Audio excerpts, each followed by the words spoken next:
काम करते हैं तो सबसे पहला जो होता है कीबोर्ड दे दीजिए, कीबोर्ड। तो सबसे पहले हम कोई सा भी काम शुरू करते हैं तो सबसे पहला गणपति गजानन महाराज को याद करते हैं और कहते हैं उनके लिए आइए कुछ काम हम विशेष करते हैं,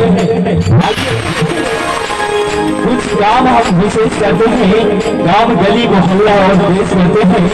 गणपति गजानन महाराज के चरणों में वंदन करते हुए आज ये शाम को श्री गणेश करते हैं। आइए हमारे आज के जो म्यूजिशियन हमारे रंगमंच पर मौजूद है वो आज मुंबई की हर जगह में एक अलग नाम कमा चुके हैं और वो कोई और नहीं हमारे साथ में कीबोर्ड पे है यहाँ पर मनीष शर्मा जी और हमारे साथ में आज जो कि ढोलक के ऊपर है वो है यहाँ पे प्रियांशु सिंह जी और जो हमारे साथ आज इस मंच का और भी सुहाना बनाने के लिए साथ है सुरेंद्र सिंह जी। तो आइए सभी लोगों के साथ हम आप लोगों का वेलकम एक म्यूजिक सुनते हैं और इसके बाद लेके चलेंगे 11 साल भजन संध्या की ओर।